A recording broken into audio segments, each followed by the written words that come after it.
Okay, hello everyone. It's great to be here. I'm happy to give this talk. I am a professor at Johns Hopkins University and was formerly at the University of Toronto, so I know several of you well. And I'm going to attempt to share my screen right now, and let's pray that works. Okay. Does everyone see? If anyone can't see my screen, speak now.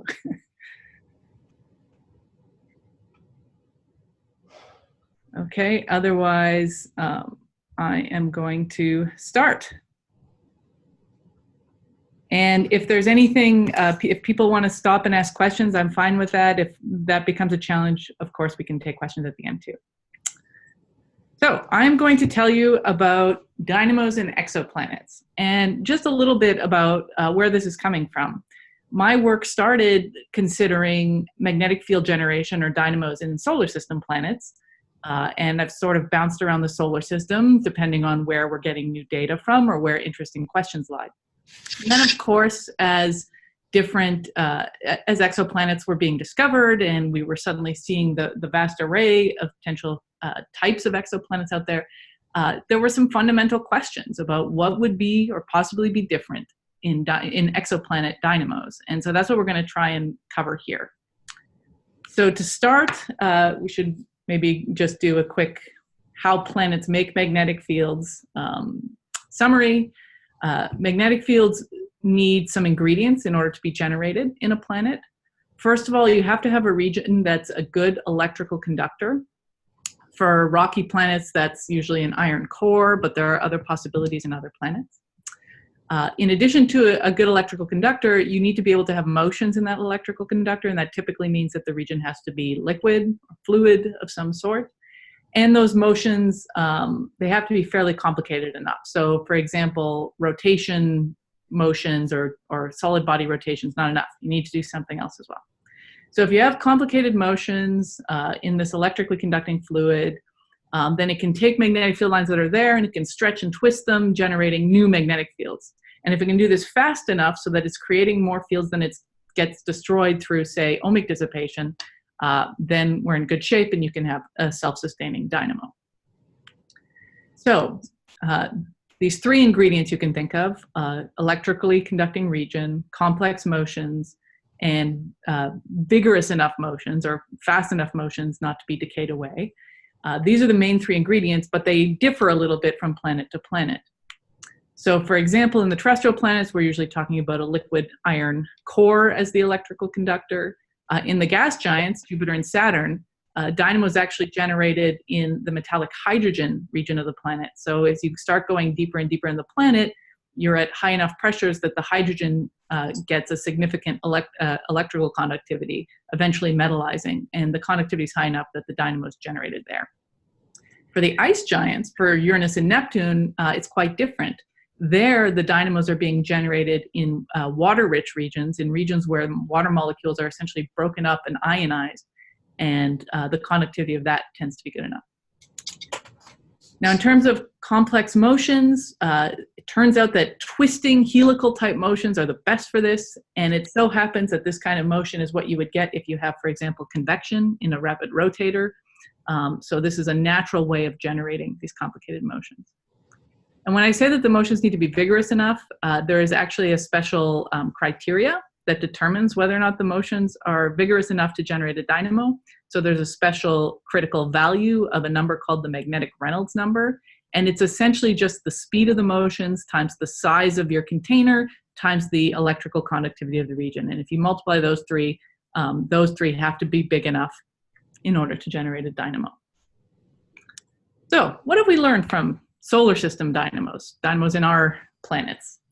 The first thing we've learned is that it's complicated. We're not going to be able to just develop very simple scaling laws to determine what magnetic fields are going to be like in planets. And I think the most obvious demonstration of this is you look at Earth's twin planet, Venus, and Venus has no dynamo-generated magnetic field. So clearly it's not just a matter of having a planet of a certain size, certain density. There's got to be other stuff that we have to think about. That being said, it's not completely independent of planetary properties, which is good.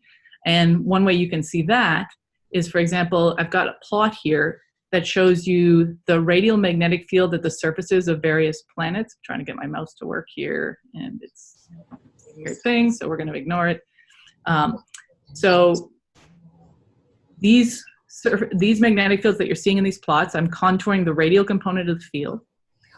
And you might notice that, for example, Jupiter and Saturn, Earth and Mercury all have fields that are dominated by their dipolar components. And you can see that because the field has one sign or one color in one hemisphere and another sign or color in the other hemisphere. And that's what you would expect, for example, if you had a bar magnet at the center of the planet that was generating field lines from one pole to the other. Then you look at Uranus and Neptune, and you start seeing that there isn't just a single pole here. The fields are much more multipolar, so there are dipoles in there, but there's also quadrupoles and octopoles and things like that.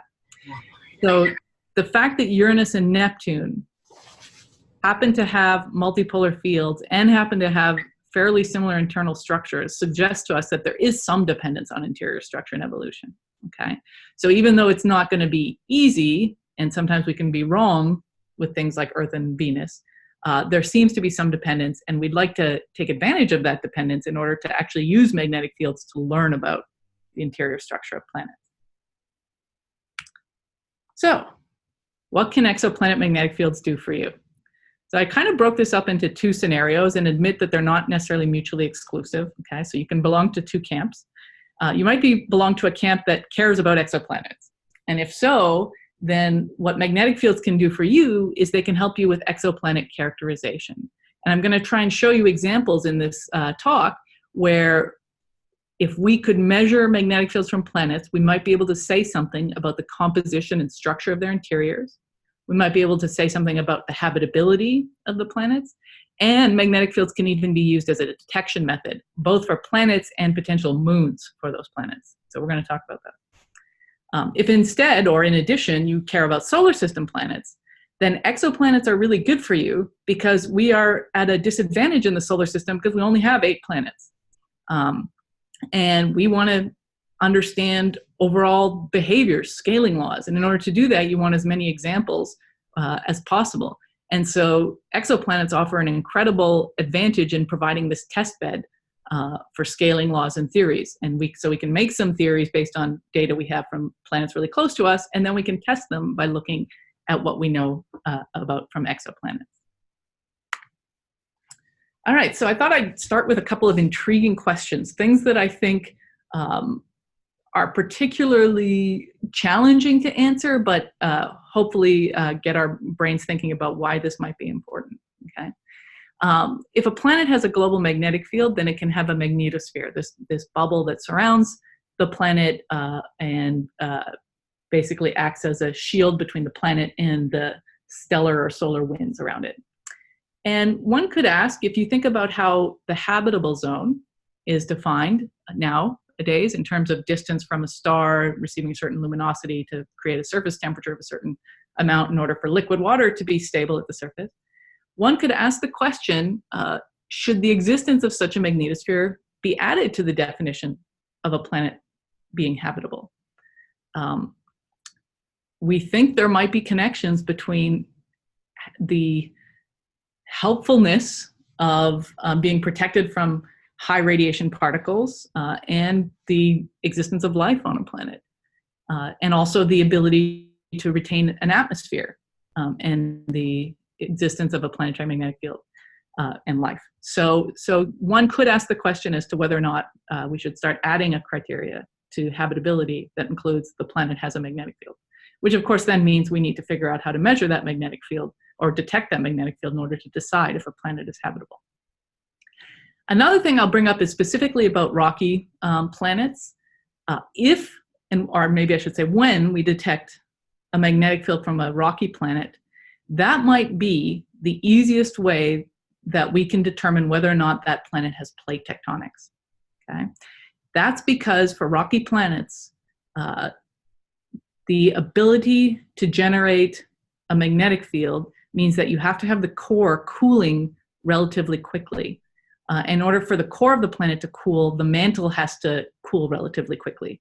And for big rocky planets, things that are Earth-sized, if you don't have plate tectonics, it becomes very hard to cool fast enough for your core to actually convect and generate a dynamo. So if we know we have a big rocky exoplanet and we see or detect a magnetic field from that, we might be able to say, that planet has plate tectonics or is likely to have plate tectonics. And plate tectonics might be something that's really hard to measure otherwise, but seems to be so important for many things associated with life on Earth, recycling, carbon recycling on Earth, all sorts of things. So these are some intriguing questions that I think can inspire us to think that maybe it's important that we try and figure out whether or not there are magnetic fields or dynamos in exoplanets. So you might wonder how we could detect exoplanet magnetic fields. There are some potential methods. People are looking now. As far as I'm aware, no definitive detection of an exoplanet magnetic field has occurred. So how are some ways that we could do this? The first is by detecting radio emissions that come from auroral regions of exoplanets. And in fact, this is how we detected Jupiter's magnetic field long before sending any spacecraft there, is that we were getting radio emissions that came from particles, high energy particles that spiral along the magnetic field lines, intersecting Jupiter's atmosphere. And interestingly, the strongest radio emissions we get from Jupiter actually come from Jupiter's interactions with its moon Io. And so if we see these types of radio emissions, one could even perhaps infer the existence of a moon around that planet. Another thing we could do is see signs of star-planet interactions. So especially for planets that are very close into their parent stars, if their magnetic fields interact in such a way that you get signatures on the star itself, then that might be a way of determining that the planet itself has a dynamo-generated magnetic field. And there are also hints that I've seen mentioned of looking at different depths of transits in different frequency ranges, and in the near ultraviolet, you might actually be able to see signs of the magnetosphere passing in front of the star. So there's potential methods for detection. The picture you see here on your right kind of shows you typical intensities measured in flux density that one gets from different sources in the solar system and in the universe here. And then it also shows you where some current or recent radio detectors, where they operate and what they could potentially detect. LOFAR is probably our best bet at the moment, but in order to detect magnetic fields from exoplanets, you need the exoplanets to be very close to us so that the signal doesn't degrade with distance. But it's also beneficial for the planet to have a very strong magnetic field, and for the stellar wind to be quite strong. So those are the sorts of conditions where things might be possible in the very near future. So the goal here is detect exoplanet magnetic fields, and from that information then try and use the intensity of the field and maybe even the morphology of the field to determine what the planetary properties are. So that, I think, is an ultimate goal. All right, so what do? I'm typically someone who does computer simulations of the dynamo process. So we work in a geometry that's representative of the interiors of planets, and we think about what are the fundamental equations that govern magnetic field generation in a planet. That typically means you're solving a fluid dynamics set of equations plus Maxwell's equations written in as straightforward a way as possible. So, and then including energy equations to figure out why the motions are happening. So this typically means that we have conservation of momentum, a magnetic induction, and energy equations. And you start with some sort of seed field that has the magnetic field, the velocity field, the temperature, all your variables defined. You stick them in a computer model that solves these equations. You have to define a geometry and all sorts of boundary conditions. And then the equations are too complicated to solve, so you make some approximations. But ultimately, you're evolving the system in time, and you're getting the magnetic field, the velocity field, the temperature field out at every time step, and then continuously evolving it. So that's how these simulations work. And just to give you sort of a hint of what we've learned from these computer simulations, one thing that's going to be incredibly important for determining interior structure and from understanding the morphology of planetary magnetic fields is the fact that people have determined that what the parameter is that's important for deciding whether or not you have a dipolar field that gets generated or a multipolar field that gets generated. So this parameter is known as the local Rossby number, and you can see it's defined on the bottom left of your screen there. The local Rossby number is very similar to a Rossby number, if you're familiar with that, that concept, except it's the length scales defined in the local Rossby number are the length scales associated with the convective motions that are happening in the core, okay? Ultimately, the local Rossby number measures the importance of the inertial forces to the Coriolis forces in the dynamics. Now, if you look at that ratio, that definition in terms of a ratio, that means that for scenarios where rotation is a dominant force, where the Coriolis force is really important, you'd expect a low local Rossby number, a very small value. Whereas if the local Rossby number gets bigger, then that means that rotational forces aren't as important.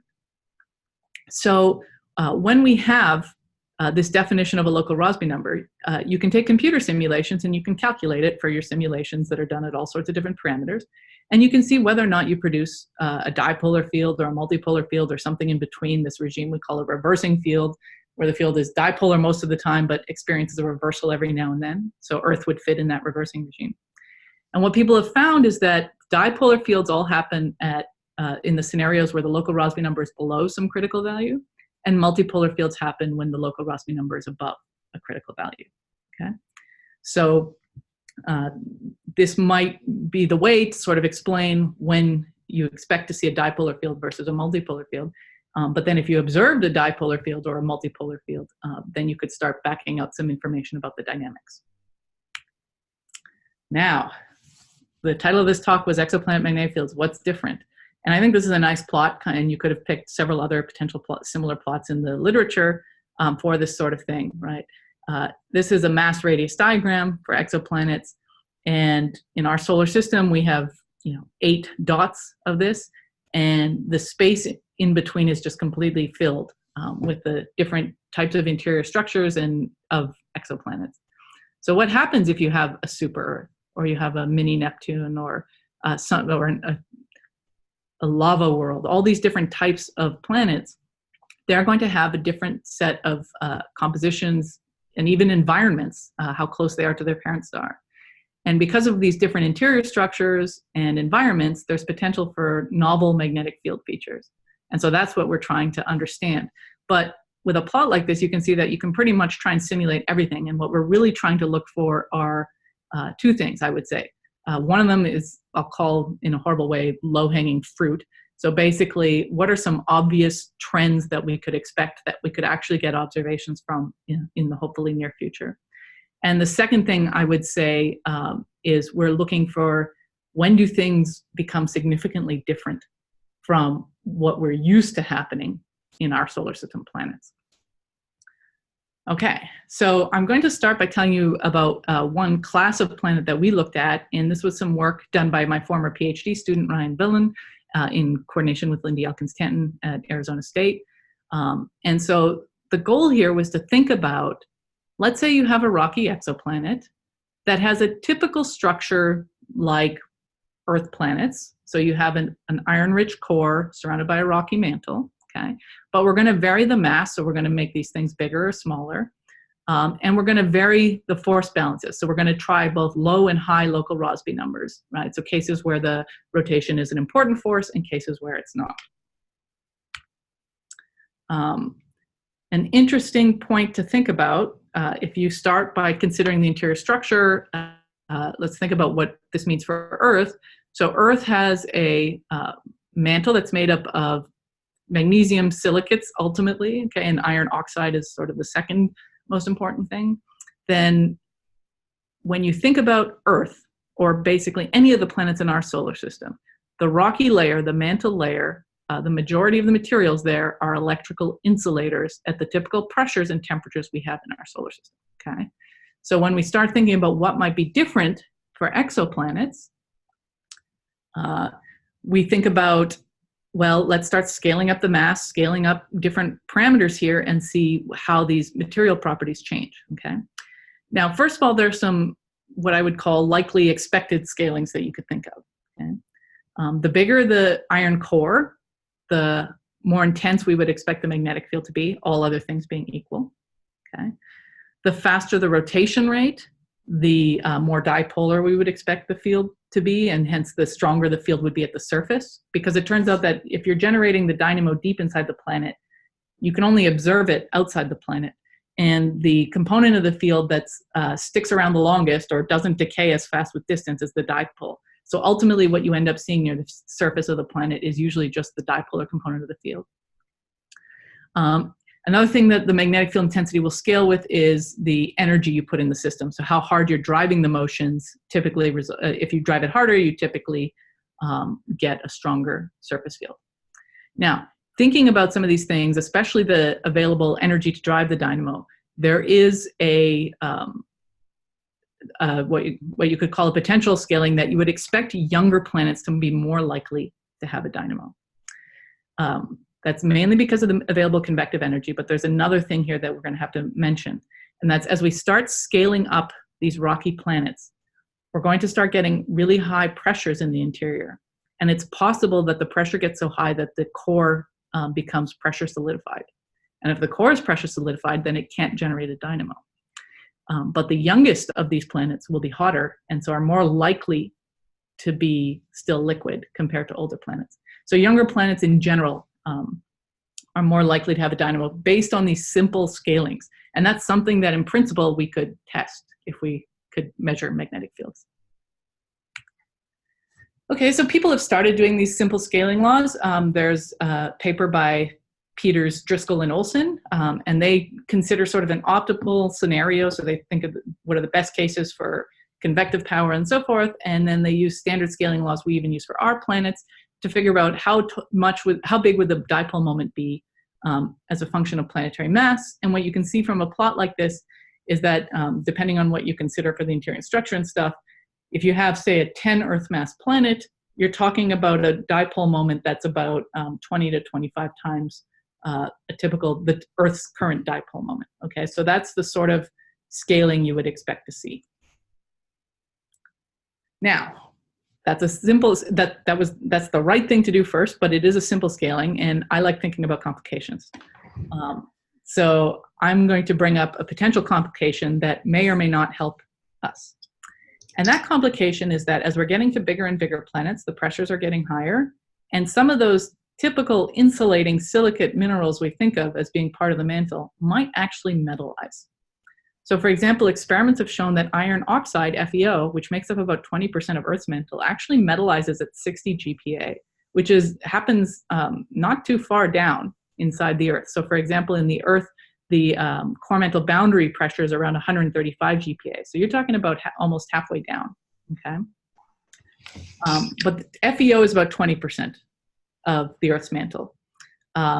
Most of the Earth's mantle are things like MgSiO3.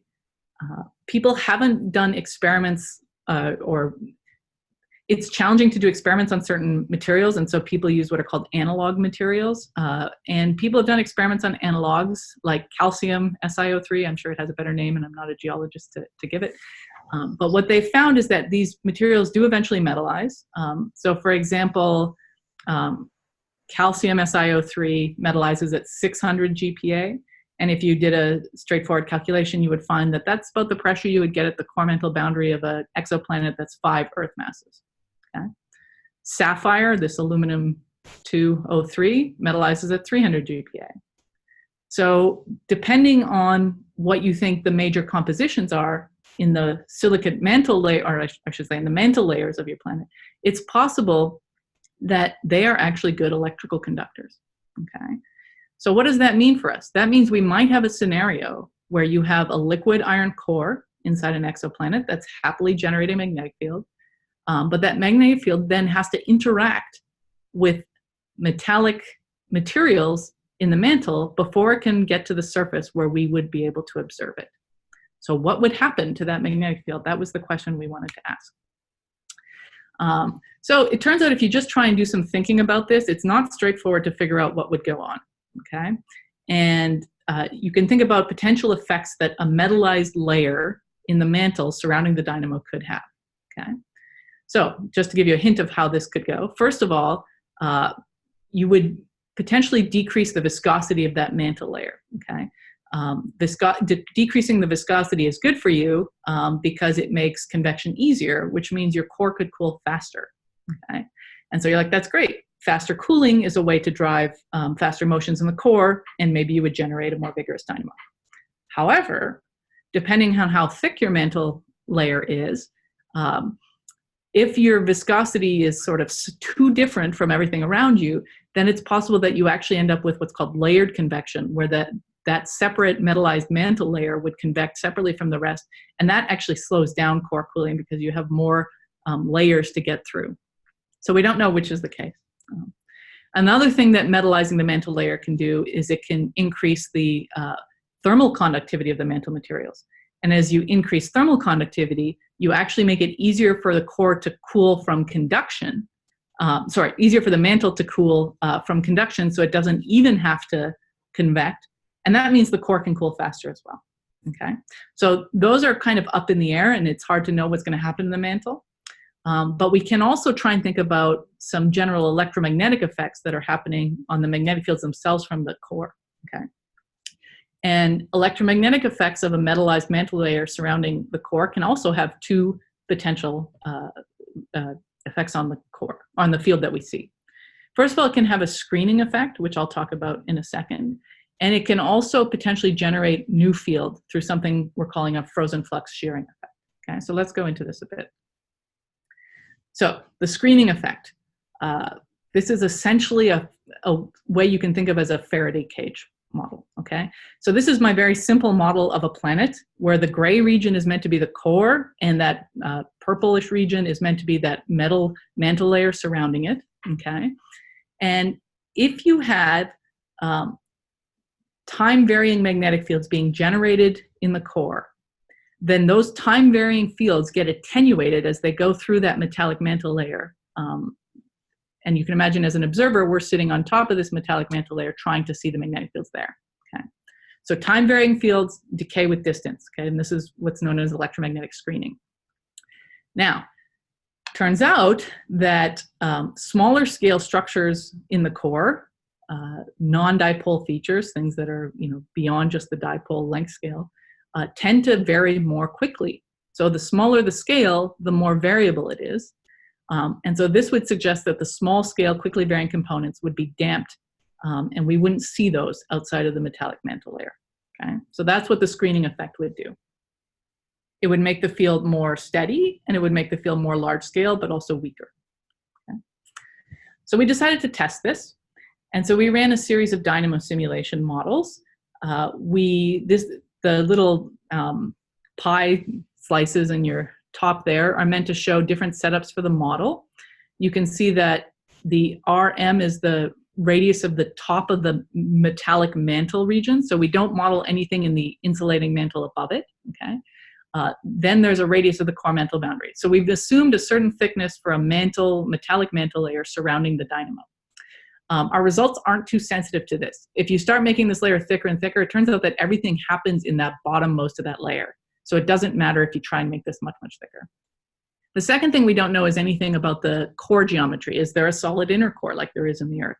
So we tried a few different core geometries or different shell thicknesses. So the dynamo gets generated by convective motions in this yellowish brown region, okay, between the inner core boundary and the core mantle boundary in our models. So what we did was we chose different values for the electrical conductivity of this mantle layer.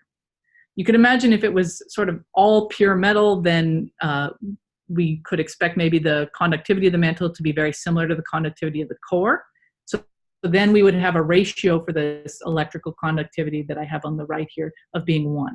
But maybe the mantle only contains like 50% of this metallic property, in which case the conductivity might be lower. So we also tested lower ratios where the mantle has some electrical conductivity, but it's not as conductive as the core is. Okay. And we also varied the dynamo regime. We ran simulations where we would get a low local Rossby number, so rotation would be dominant force, and we ran simulations where we would get a high local Rossby number, so inertia would be the dominant force. So here's some results from the low local Rossby number case. Remember, these are cases that are going to generate dipolar fields, okay? So what I'm plotting here, the horizontal axis is the ratio of the electrical conductivity between the mantle and core. So a typical insulating mantle scenario would plot at 0 on the horizontal axis, whereas a mantle that was just as conductive as the core would plot at 1. We ran simulations with 3 different inner core to outer core ratios. So a fairly thick shell, something like the Earth, is in that orange shade near the top. Then black is sort of a half shell thickness, and a very thin shell is in blue at the bottom. And the vertical axis is the energy in the poloidal component of the magnetic field, which is the part of the magnetic field that actually escapes the core, okay? And this is the energy of the field at that mantle layer. Okay, so just on the outside of where the dynamo is being generated. So what you can see here is that, first of all, it's not, how should I put this? It's not a straightforward effect. So there seems to be some dependence on the shell thickness that we get. So for example, the thinnest shell models, we see that when you have a strong electrically conducting mantle around it, the fields you get outside of that mantle layer are actually much weaker than the scenario where you would have an insulating mantle. Whereas if you have a thicker shelled dynamo, the Earth-like case in orange above, you would actually get a field strength that's about 20% stronger than the case where you didn't have a conducting mantle. So it isn't straightforward, but there is some effect due to this electrically conducting layer. That's somewhat different from what we saw in the case where we used high local Rossby numbers. So these were non-dipolar cases, okay?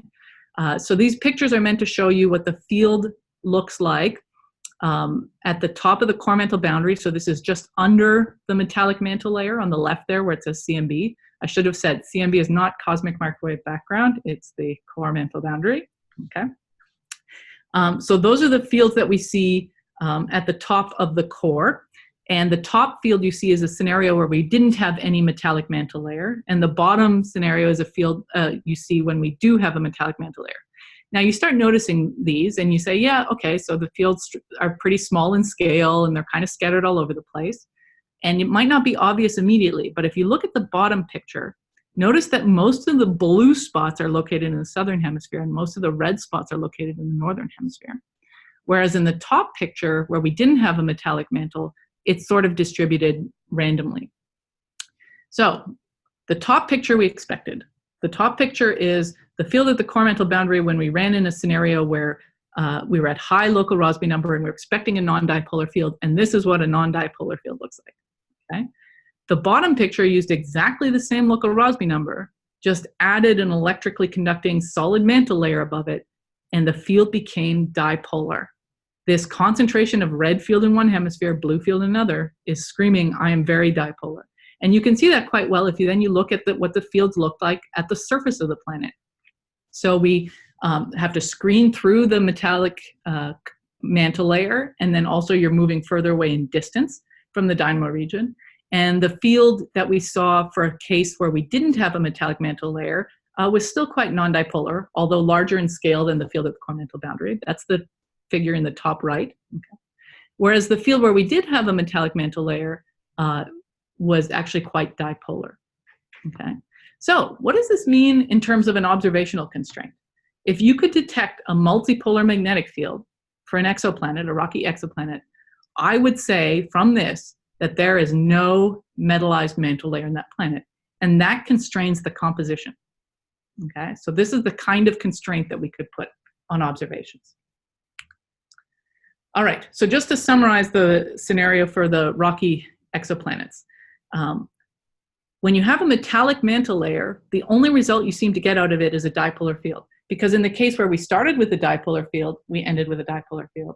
And the case when we started with a non-dipolar field, you also end up with a dipolar field. And what happened there is that the non-dipolar fields, because of the shearing motions that occur at that boundary with the metallized mantle layer, they just get stretched out so much that they become dipolar. Okay, so we think this is a nice constraint to have, that if you're seeing a non-dipolar field, no metallized mantle layer. Okay, what the intensity of the observed field says is going to depend a lot on properties like the conductivity of the mantle, as well as the convective shell thickness, and also if you're in that high or low local Rossby number regime. So that's still some important work to think about. Now, we do have some future work planned for this.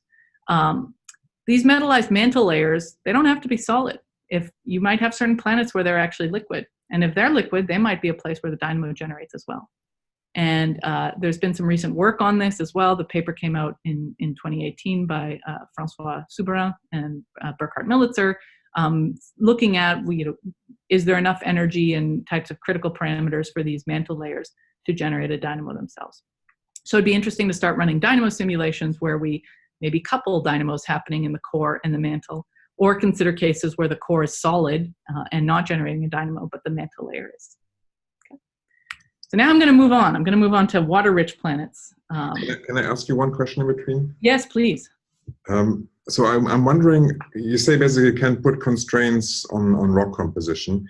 I mean, I guess you're basically saying that basically the way the mantle becomes metallic depends on the exact composition of the rock. Hence, by observing, we could infer what the rock composition is? Yeah, I wouldn't go so far as to say I could tell you that there's 70% magnesium, silicate, and 20% FeO or something, but I think you could start excluding things. So that's where I see the power in this, right? So you could start saying there isn't a significant amount of FeO in that planet, or there isn't a significant amount of this composition in that planet. But I think a lot more work needs to be done on understanding the electrical conductivity of metallized mantle layers at high pressure before we can be very specific here. Okay. So have you also done different simulations using different kinds of rocks or different compositions for the rock? So we skipped the step of saying the composition of the rock would give us this electrical conductivity, and we just said, let's try different electrical conductivity ratios. Oh, I see. Okay, yeah. Okay, sounds very interesting. This might be a good place to stop before I move on. Does anyone have any other questions about the rocky exoplanet study? No? Okay, then I will move on. Someone is good. Okay. We have a question from McGill here. Hello. How are you? Hi, Mathieu. How are you?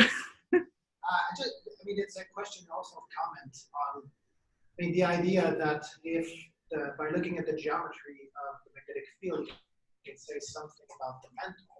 You're kind of putting onto the carpet the whole idea that, the relative strength of rotation versus driving, is also responsible for making it the resulting magnetic field dipolar versus non-dipolar.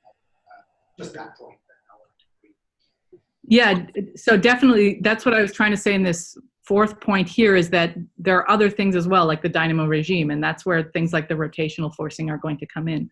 But there might be ways to constrain those types of properties separately, right? If we assume that exoplanets that are close to their parent stars are tidally locked, then you can get some constraints on the rotation rate of the planet, but then convective regime, that's the hard one, right? But maybe thermal evolution models for these planets, as they get more sophisticated, might be able to do that.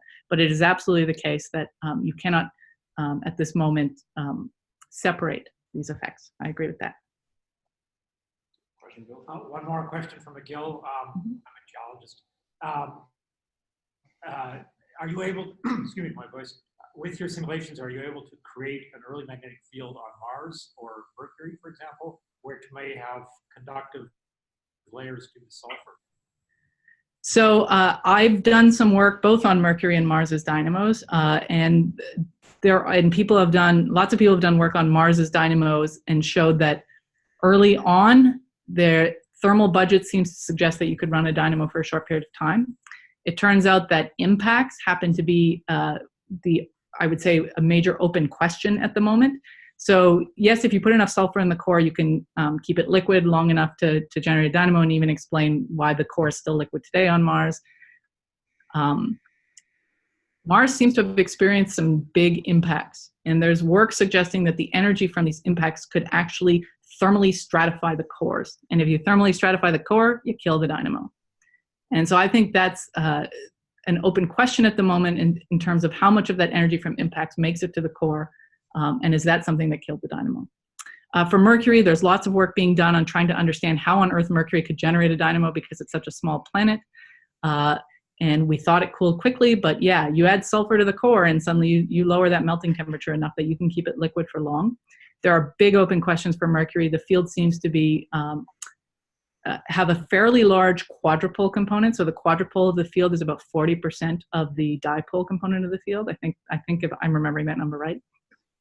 And what that effectively shows you is that the magnetic equator is displaced with respect to the geographic equator on Mercury. And so people are trying to understand why that's the case. And also the field is quite weak than what you would expect from these standard scaling laws. We think we have a handle on that. You can explain that if there's stably stratified layers surrounding the dynamo on Mercury. But something that people don't talk about a lot is that the field appears to be quite axisymmetric. And it's challenging to make a field with a large quadrupole and also very axisymmetric at the same time, because it turns out that the types of fluid motions you get that can pump energy into the non-axisymmetric modes pump energy into the quadrupole axisymmetric mode. So we've done some work on that. Others are doing work as well. Thank you. Other questions? Okay, let's talk about water dynamos. And I'm going to talk quickly about this or skip a lot of stuff here just so that we have time for questions at the end too. And I should say that this was work that was mostly done by my former PhD student, Bob Chan at the University of Toronto. So the goal here was, similar to the rocky planet interior structure models, people build interior structure models for water-rich planets. Water is an interesting material. It's got a very strange phase diagram. What kind of complications could there be from different phases of water? And what are the implications of that for the dynamo generation region? So here are some nice profiles of the interior structure of our water planets, Uranus and Neptune. They have atmospheric layers, and below that atmospheric layer is, we think, an ice-rich layer. And by ice here, I mean composition. I mean things like water, ammonia, methane, not solid. These things are fluid-ish at these high pressures and temperatures. And then there's possibly a rocky core at the center, okay? So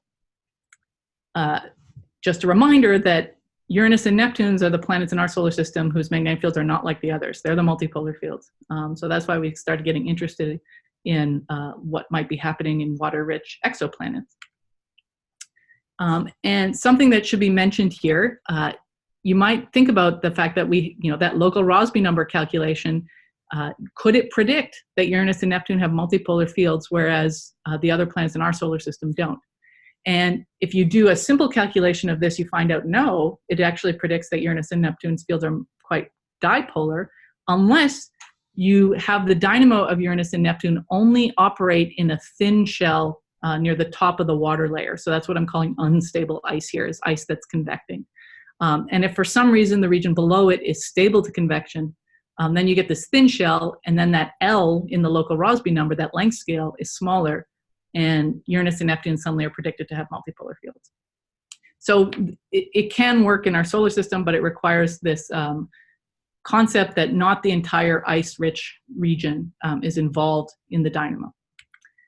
And that, that was part of my PhD work, and when I first did that, and people were like, well, why? Why is the deeper water layer not participating in the dynamo? And I would kind of wave my hands a lot and say, well, we don't really understand the properties of water at really high pressures and temperatures, and who knows, maybe there's chemical stratification going on, who knows what's going on. Since then, people have been studying the phase diagram of water, and there's more and more evidence that a new phase of water exists at high pressures and moderate temperatures, and it's called superionic water. So you can see that in the phase diagram shown here on the right. Superionic water, if you haven't heard of it, it's not surprising. It's a phase of water where what happens is the oxygen atoms in the water become a lattice, and the protons, the hydrogen atoms, freely move like a fluid through the oxygen lattice. So it's kind of like what we picture for metals, where in metals, the nuclei of the metallic material forms a lattice, and then the electrons freely move between them. Superionic water is in a similar way, except it's the protons that are freely moving between the oxygen lattice. And because of this free motion of the protons, you can actually get a significant electrical conductivity in superionic water. Now, we don't fully understand superionic water. When I talk to the high pressure physicists who do these types of experiments and theory, I typically ask questions like, well, what's the viscosity of this material? Is it solid or liquid? And when I think of things like viscosity, that's actually a macroscopic property. That's I have a chunk of material and I'm trying to deform it. How does it shear? How does it respond to different stresses and strains? When people do experiments, they are taking very small samples and they're trying to measure fundamental properties of these materials. And it's not necessarily straightforward to transform things into things like the viscosity of the material. So we don't fully understand rheologically how superionic water would behave. And so what could be possible, and I'm saying this because we don't fully understand how it behaves, is that superionic water somehow does not participate in dynamo action because it doesn't convect. And that might be because it really is a solid, and in how we think of solids in terms of having long time scales for convective motions. Or maybe its thermal conductivity is so much higher that conduction is just much more efficient there. We really don't know. But it's interesting that a paper came out, I think this is in 2011 by Redmer et al., where they actually did interior structure models for Uranus and Neptune using the phase diagram and updated equations of state for water. And they showed that we would expect superionic water to occur inside Uranus and Neptune at about the same depth where previous models I had run for trying to understand the dynamos, I required that stably stratified ice, which I had no explanation for. And so it's nice to see that there might be a potential explanation for this, but a lot of work needs to be done to understand superionic water before we can really say this is what's going on. Now, what about exoplanets? Well, we can do a similar sort of thing where we build 1D interior structure models with various masses, various fractions of hydrogen and helium envelope, and also various equilibrium temperatures as a proxy for how far the planet is from the star. And so we had Bob did this type of work, and we ran a series of models, and you can see typical adiabats or temperature profile or temperature pressure profiles of the planets that we get in there. The right-hand plot is just a zoom in of that box on the left. And what I'm trying to show here is notice that these lines for different mass planets and different properties of the planets have scatter in the region where there seems to be this boundary between the ionic water region, the superionic water region, and a potential plasma water region. And so there's some high sensitivity to what phase of water you have in the interior based on your planet properties, okay? So when we built these interior structure models, you can make nice pictures like this. So for example, in the top, we keep the equilibrium temperature the same. We keep the mass of a rocky core the same amount of hydrogen helium gas envelope, and all we vary is the mass of the planet. So each wedge in this half disk is a single planet of a different mass. The radii are not the same, okay? So each wedge is normalized to its own radius, so don't think that these planets have the same radius. But what you can see is that they're going to have, with these constraints, they're going to have different phases of water in their interior.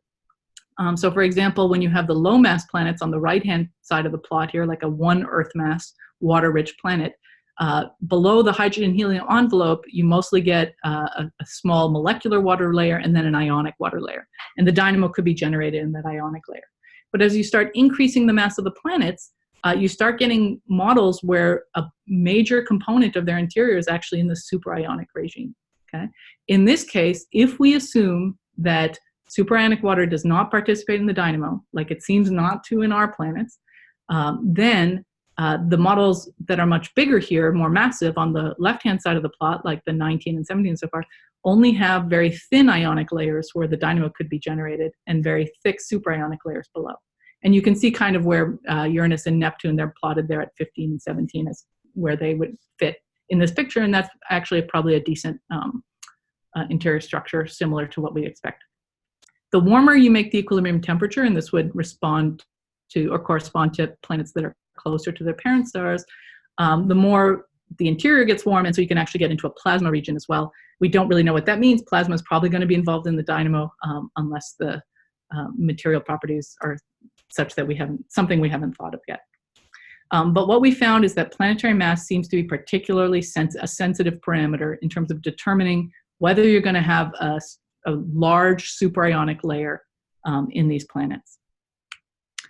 Okay, so what does this mean? It means small changes in parameters like mass can lead to really large differences in the interior structure, and that means large differences in the dynamo region. Smaller mass, water-rich planets would have thicker dynamo shells, and that means they're more likely to be dipolar because they end up in that small local Rossby number regime, all other things being equal, okay? Whereas larger mass planets are going to have thinner dynamo shells, much more likely to be in the multipolar regime, okay? What that means is that it's probably going to be easier, or it might be, one would think that larger planets, again, are going to have stronger fields, so we should look there, but there is this added complication here that the larger the water planet, the more likely it is to be multipolar, all other things being equal, and so the fields might be weaker outside of the surface and harder to see. Now, what are we doing future work here? We'd really like to understand superionic water much better so that we can kind of properly include it in dynamo simulations. So what does that mean? I want to know things like the thermal conductivity, the electrical conductivity, the density, and the viscosity. That's the one I want to know the most, and happens to be the one that people just kind of go mute for. But we're working with experimentalists who do this type of work, Marius Millot, and Francois Souberin, and we're trying to see what kind of properties of superionic water we could model properly in dynamo simulations, and then see what we get out of that. So with that, looking at the time, I think I'm actually going to stop, and I'm happy to take questions.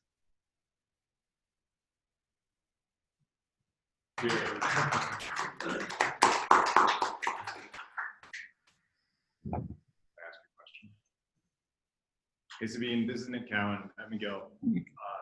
So I have a question about the different regimes of magnetic fields. So there was one of the transitions that you showed that had it was a very sharp transition from one, I think, from a dipole field to like the kind that Earth has, like swaps back and forth. And I was wondering whether there's hysteresis in these things, or whether it really is like kind of predictable like that. So you mean, okay, let me get back a plot. I mean, it just reminds me of, when people talk about like different convective regimes and plate tectonics versus stagnant lid for like mantle convection. Mm-hmm. Depending on the initial conditions, they get Oh. and so then it turns out that there's hysteresis. So I was wondering with these things, like depending on the initial conditions, will you always get like that distinction between dipolar and reversing? I mean, there's some dots there that seem to have exactly the same local Rossby number, and yet have very different B fields. Yeah, so one should be careful about these dashed line boundaries in here.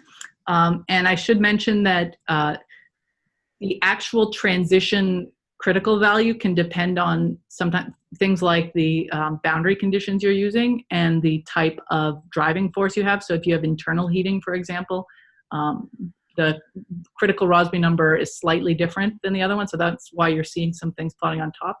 And it's also the case that we do see bistable solutions in some models. So there are some models that might, for example, they might have a local Rossby number of 10 to the, or 0.02 or something like that. So they should definitely be in the dipolar regime. But depending on the initial condition, they might have a dipolar field or a multipolar field, and they can even switch between them. So that is possible. We've ignored the bistable solutions in here. And bistable solutions was something we always knew was possible because there are these aren't the only forces acting, right? You've got, here I've got Coriolis forces and inertial forces, but the momentum equation for dynamos have Lorentz forces. Viscous forces are probably not important, but there's other factors to consider in here too. So it is possible to get different results with the same or similar initial, or have your results depend on your initial conditions a bit. Thank you.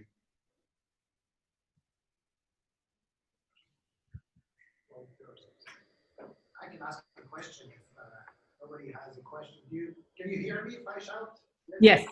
Okay. So in most of what you discussed in terms of dynamos, I guess it was in the context of effectively driven dynamos. And you didn't say anything about the possibility, especially for exoplanets, that lots of dynamos that are generated by planets, such as precession, tidal deformation, and migration. I'm sure. I'm just interested in knowing what you think about this. So I think I heard your question. What I'm hearing is I was only really focusing on convective driving sources here, and there could be other mechanisms driving motions. Is that right? Yes. Yeah, so you're absolutely right. I'm ignoring those because they're harder to understand, and there are fewer models out there and lesser of an understanding of the scaling laws involved in order to start doing this. But it is absolutely the case that those types of other forcings could be very important in exoplanets. For example, particular exoplanets that are on highly elliptical orbits are going to have time-varying tidal forces.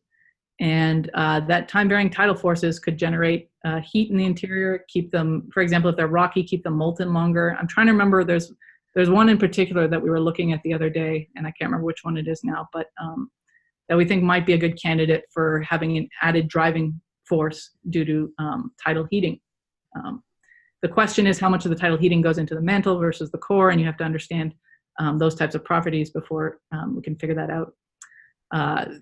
But yes, other driving forces are important. We think that, as you know, precessional forces might be important, or mechanical driving forces might be important for the moon and how it generated its dynamo early on.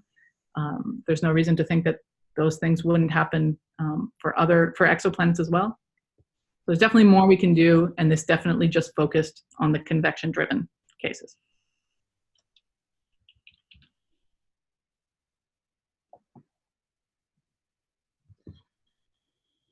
Yeah, maybe I have one more question. So when you talked about the water world scenarios, how much of an effect would your results have if it was not pure water, but there would be other ices mixed in?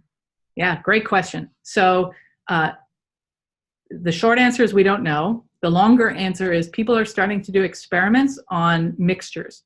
So right now we know that if you take water and you put it under high pressure and temperature, experiments have shown that you go into the subionic phase. Mm-hmm. People have also done this with ammonia, pure ammonia. But you mix them, that doesn't guarantee that when you mix them, that happens too. And so I'm involved with some proposals being led by high pressure experimentalists who are planning to do experiments on mixtures and see whether or not we get subionic water. And I think that is the big open question for these new types of phases, is what happens when you have mixtures. Mm-hmm.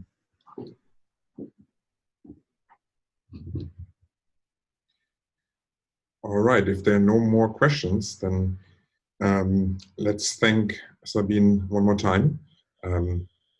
Are you showing other slides? No.